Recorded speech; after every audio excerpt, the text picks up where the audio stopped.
Hello mga Spark, kamusta kayo?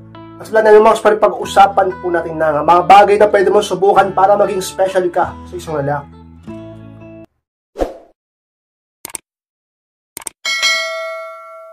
At kung handa na kayong lahat ay masarap po tayo. At muli, be inspired!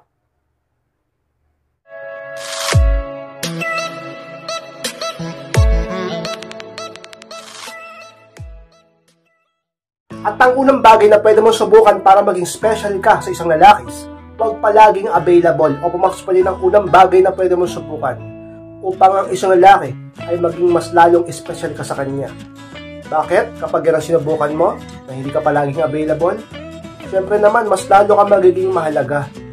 Para maging special ka sa isang tao, dapat tumaas ang halaga mo o maging sobrang halaga mo para sa kanya upang ituring ka ng espesyal o pumakot-spark at ang isang mga paraan o diskarte para ang isang tao, isang lalaki ay mas lalo kang pahalagahan ay dapat kayong spark. Hindi ka dapat palaging available sa kanya dahil kung palagi kang available sa kanya ay sigurado kayong spark. Ang isang lalaki ay sabihin nating bababa ang value mo, ang halaga mo sa kanya at hindi siya palaging sabik sa'yo at baka magsawa siya sa'yo. Diba? Kasi lagi kang available eh. Noon, habol siya ng habol sa'yo. Noon, balaw na balaw siya sa'yo. Dahil hard to get ka pa, hindi ka pa todo bigay, hindi ka pa sobrang nagmamahal, hindi ka pa laging available. Nung nandiligaw pa lang siya sa'yo, nililigawan ka pa lang. Kahit nung naging kayo na. Pero ngayon, talagang todo bigay ka na sa kanya. At lahat ng panahon mo, ito ka binubuhos mo na sa lalaki dahil in love ka na. At sobrang in love ka na. Kaya yung lalaki, natitigil yung paghahabol niya sa'yo. Nawawala yung challenge at mystery. Kaya naman naboboring na siya sa'yo. At kung ayaw mangyari yon at mawala ang pagka-espesyal mo sa puso niya, ay dapat ipakita mo sa kanya na hindi ka sobrang nagmamahal sa kanya. Hindi ka atat at nili sa kanya. Sa pamamagitan ng hindi ka palaging available. Diba? Ka-inspired, paano ko ba mapapakita doon sa partner ko na hindi ako laging available?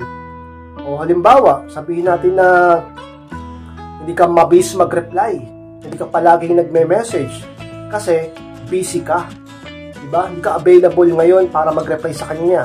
Hindi ka available ngayon para mag-send ng message sa kanya dahil may ginagawa ka, dahil may meeting kayo, dahil may trabaho ka, dahil busy ka. Diba? O sabihin niyang magkita kayo sa ganitong petsa, sa ganitong araw, sa ganitong oras. Hindi naman porket sabihin natin sinabi niya yun, kahit na may gagawin ka, go ka na kagad.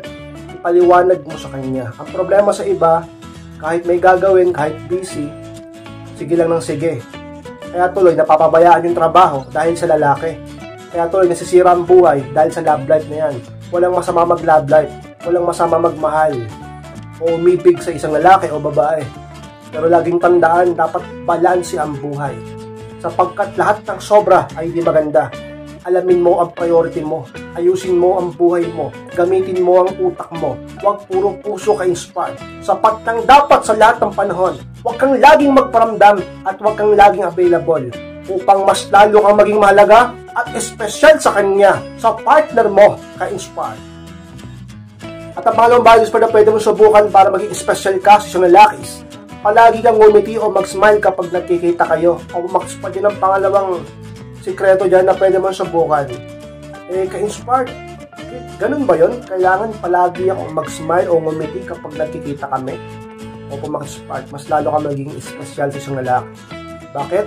Sapagkat maraming magagandang bagay ang pinapakita ng palaging pagngiti. Mas lalo kang gaganda at mas lalo kang magiging positibo tingnan. Alam nyo, sabi nga nila, kahit hindi ka naka-makeup, kahit hindi ka masyadong nakaayos, basta ikaw ay palangiti o laging naka-smile, para ka na rin daw naka-makeup nun. Dahil mas lalo kang gaganda. Kaysa naka-makeup ka nga, nakaayos ka, pero lagi ka naman nakasimangot, o kaya naman, hindi ka mabiro, masyado kang seryoso, o kaya naman, hindi ka man lang ngumiti, diba? O mapatawa, huwag ganon. Mas okay pa yung simple ka lang, wala kang makeup, pero lagi ka namang nakangiti. Masayahin ka.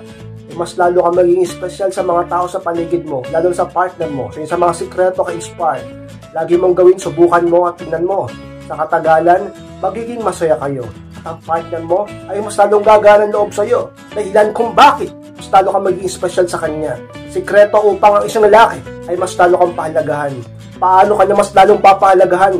Kung masyado kang seryoso sa buhay mo at palagi ka nakabusangot ng mukha mo, pumiti ka upang mas lalo kang maging maganda. Maganda ka na, mas lalo ka pang gaganda sa paningin niya at sa paningin ng lahat ka-inspire. At ang pangatlong pwede mong subukan ka-inspire para maging special ka lalo sa isang lalaki, maging maingat sa mga salita mo sa kanya. Yan ang pangatlong bagay ka-inspire na pwede mong subukan at gawin upang ang isang lalaki ay ituring kang espesyal. Bakit ganon ka-inspire?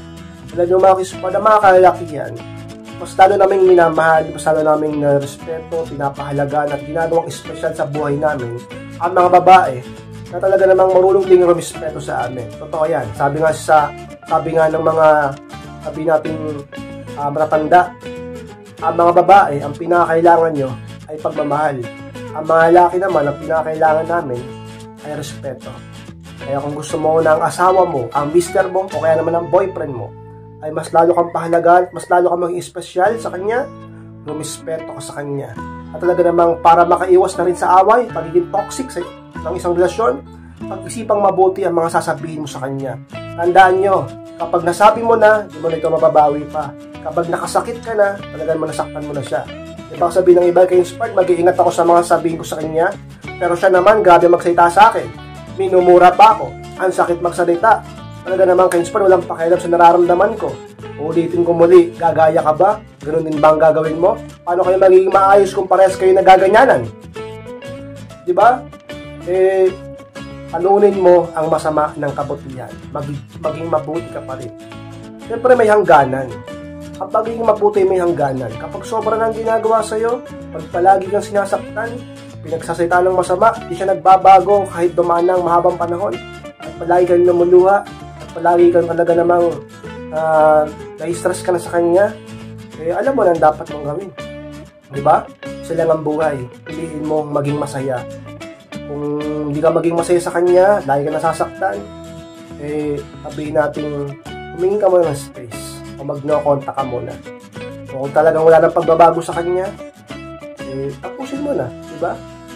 Ginawa mo ng lahat May mga ganyan kasi, na kahit mahalin mo ng sobra, may mga ganyan na kahit ibigay mo ng lahat, pinatawad mo na, o ipulit mo ng pinatawad, niloko ka, pinatawad mo, niloko ka na naman, pinatawad mo na naman, niloko ka na naman, pinatawad mo na naman, hindi talaga nagbabago.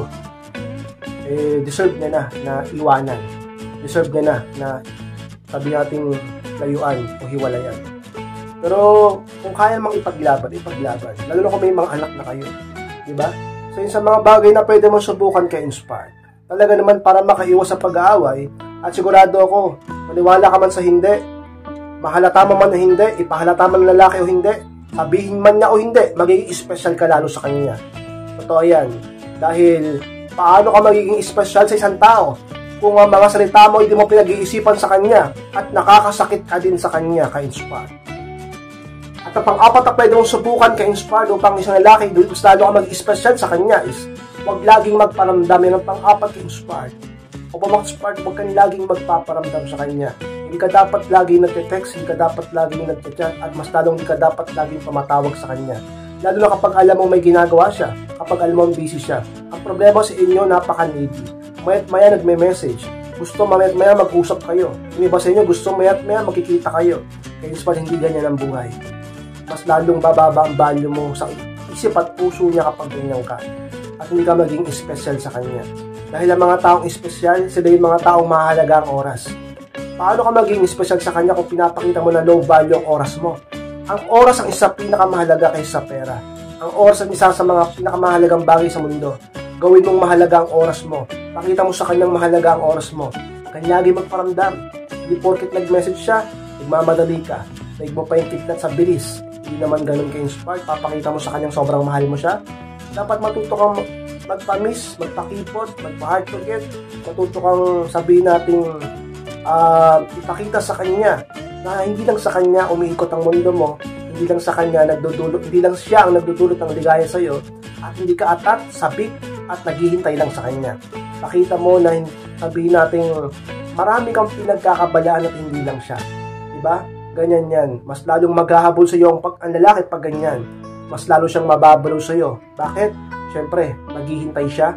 Nag-iisip siya, mag-curious siya, aalala ka niya, at mag-e-effort siya para lang magkausap kayo. Dahil alam niya na mahalaga ang oras mo. Hindi madaling makuha. Hindi madaling sabihin natin makuha ang atensyon mo. Kaya naman kayo inspired sa mga bagay na pwede mo subukan. Pag di ka lagi nagpaparamdam, doon ka mas lalo nagiging mahalaga. Pag di ka lagi nagpaparamdam, doon ka mas lalo naging espesyal at importante sa buhay niya. Pag di ka lagi nagpaparamdam, doon tumataas ang value mo. Nagiging high value ka sa utak at puso niya. Pag di ka lagi nagpaparamdam, talaga naman palagi ka niyang maaalala. Paano siya ngayon hahanap ng iba?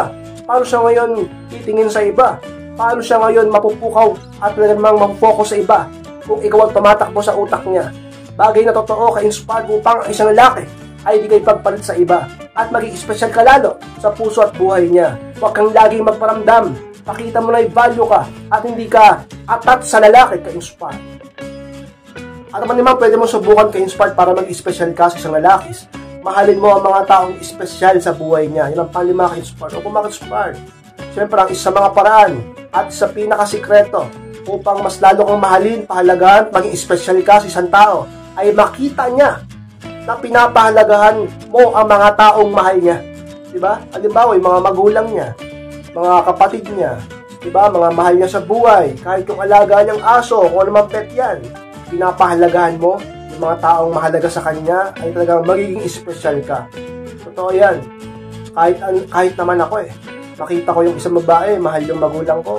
Kahit naman ako, makita ko yung isang babae, tinutulungan yung pamilya ko, pinapahalagahan yung mga kapatid ko, o sabihin natin na may pagmamahal din siya at care sa mga taong bahagi at mahalaga sa buhay ko, ay mamahalin ko siya. Diba? Kasi siya nga nagkikare siya sa pamilya ko, nagkikare siya sa mga mahalaga sa buhay ko. Di mo magiging espesyal yun? Di ba magiging espesyal yun? Magiging espesyal ka sa lalaki patinggan. Ang problema sa ibang babae, galit dun sa nanay, galit dun sa tatay, galit sa kaaway yung kapatid. Paano ka magiging special sa kanya yan? Inaaway mo yung mga taong mahal niya sa buhay niya. Dapat, pag nagmahal kayo, nakipagrelasyon kayo, hindi lang siya dapat ang mamahalin mo. Hindi lang siya dapat ang papahalagahan mo at pakikisamahan mo ng maganda. Dapat pakisamahan mo rin ang pamilya niya. Mahalin mo rin kung sino ang mga mahal niya tulad ng mga magulang niya at kapatid niya. At iba pa, di ba? Hindi yung siya lang ang mahal mo. Sabihin mo, ang katwiran ng iba siya lang naman papakasalan ko Ba't ko mamahalin yung pamilya niya? Siya lang naman yung partner ko. Hindi ganun, mali yun. Mahalin mo din yung mga taong mahalaga sa kanya. Dahil minahal ka niya at sigurado ako papahalagahan niya rin ang pamilya mo. Sa isang mga sikreto upang maramdaman ng isang lalaking halaga mo, maging espesyal ka sa kanya at mas lalo kanyang mahalin. Ipakita mo sa kanya na marunong kang talagang mag-alala, mag-ingat, magpahalaga, magmahal sa mga taong mahal din niya tulad ng mga pamilya niya ka-inspired. At ang mga na pwede mong subukan ka-inspired para maging special ka sa isang lalaki, maging sweet at tapat. Yan ang pang-anim at pinakahuli ka-inspired. Maging sweet at tapat. Diba? Pag pinagsama mo yung dalawang yan, sweet ka na, tapat ka pa. Hindi ka ba magiging special sa isang tao? Ano ba ang isa pinakagusto natin sa isang relasyon? Diba yung malambing, yung sweet? O, sabihin yung hindi.